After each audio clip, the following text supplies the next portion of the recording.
Bismillahirrahmanirrahim. Assalamualaikum warahmatullahi wabarakatuh. Alhamdulillahirabbil alamin. Asyhadu an la ilaha illallah wa asyhadu anna Muhammadar Rasulullah, amma ba'd. Pemirsa yang dirahmati Allah Subhanahu wa taala.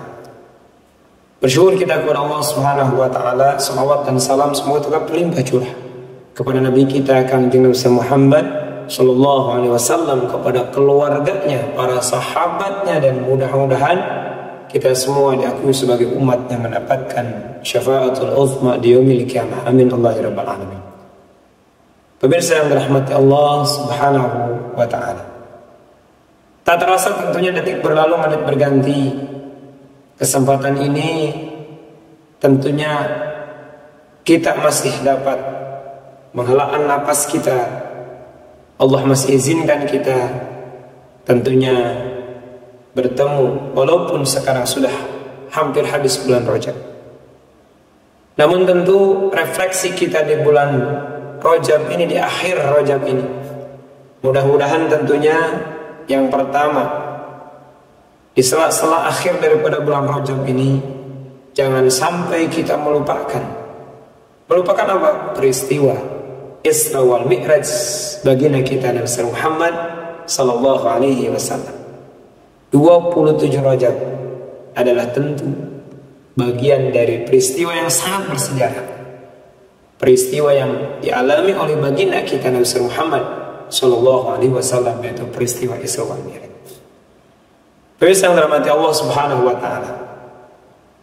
Tentu kesempatan ini saya ingin menyampaikan sisi lain daripada terjadinya Isra wal Mi'raj.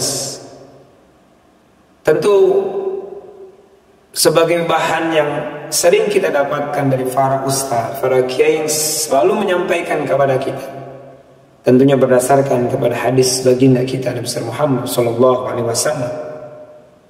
Namun sisi-sisi yang lainnya, kita melihat bahwa peristiwa Isra wal Mi'raj ini tentunya tidak lepas dari harapan bukan hanya makhluk Allah yang namanya manusia,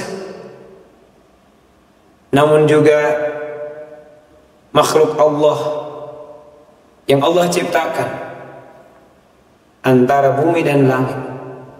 Ternyata berharap adanya Isra wal Mi'raj baginda kita Nabi Muhammad sallallahu alaihi wasallam. Bagaimana tentunya percakapan antara langit dan bumi, ketika langit menyampaikan dan juga diskusinya dengan bumi. Diawali dengan bumi menyampaikan kepada langit, apa sih yang dimiliki langit? Kalau di bumi, saya memiliki pemandangan yang indah, gunung yang menjulang, pohon yang tinggi, lautan, daratan. Adanya di mana? Di bumi. Kata bumi kepada langit, apa yang dimiliki langit? Kata bumi.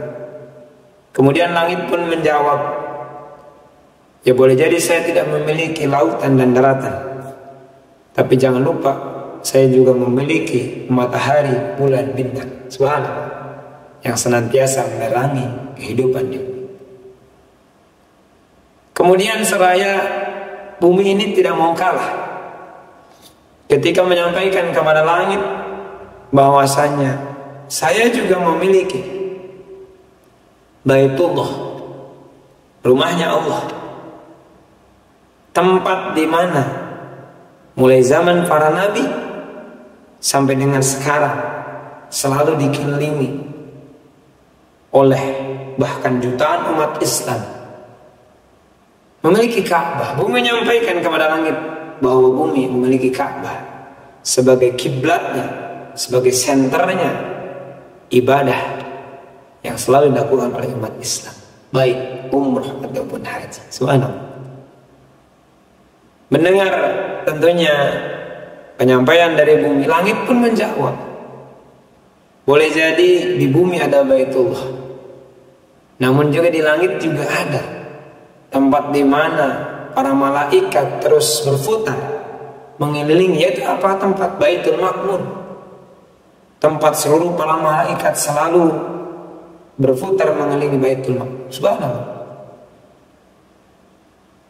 Nah kemudian bumi pun seolah tidak ingin mau kalah, menyampaikan kepada langit bahwasanya bumi ataupun saya, kata bumi, selalu diinjakan ataupun pernah diinjakan kekasih yang mulia baginda Nabi Muhammad SAW.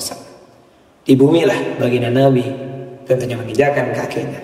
Di bumilah tempat baginda Nabi melangsungkan kehidupan. Seketika langit pun terdiam. Ketika memang tidak ada yang bisa membandingkan bagaimana kemuliaan baginda Nabi. Makhluk-makhluk Allah sangat bahagia dan gembira ketika ditempati oleh baginda Nabi Muhammad SAW. Ketika itu langit pun terdiam dan seraya mengadu kepada Allah Subhanahu wa taala dengan doa langit kepada Allah Subhanahu wa taala, ya Rabb, di bumi engkau hadirkan baginda Nabi Muhammad SAW, kau injakkan kakinya baginda Nabi di bumi, maka saya pun sebagai makhluk engkau juga izinkan engkau hantarkan baginda Nabi untuk bisa menginjakkan kaki di langit. Subhanallah. Sehingga Allah Subhanahu wa taala mengabulkan doa langit. Bagaimana Allah mengabulkan doa langit? Tentunya dengan peristiwa Isra wal Mi'raj baginda kita Nabi Muhammad SAW. Allah perjalankan, tentunya perjalanan bukan hanya di bumi, namun juga Allah angkat perjalanan baginda Nabi ke langit. Subhanallah. Tentu cerita ini menggambarkan kepada kita bahwa baginda kita Nabi Muhammad SAW adalah sosok yang dirindukan bukan hanya oleh manusia, namun juga oleh makhluk Allah yang lain. Termasuk pun rindunya langit terhadap baginda Nabi Muhammad SAW. Pemirsa yang dirahmati Allah Subhanahu wa taala. Mudah-mudahan tentunya kesempatan ini memberikan motivasi, menggugah kita, mengubah kita, sehingga bangga kita memiliki baginda Nabi, bahagia kita memiliki panutan yang tentunya selalu memikirkan umatnya, yang diharapkan bukan hanya oleh makhluk yang namanya manusia, namun juga diharapkan oleh makhluk-makhluk Allah yang lain. Mudah-mudahan bermanfaat. Mohon maaf atas segala kekurangan dan kesalahan. Akhirul kalam, billahi taufiq. Assalamualaikum warahmatullahi wabarakatuh.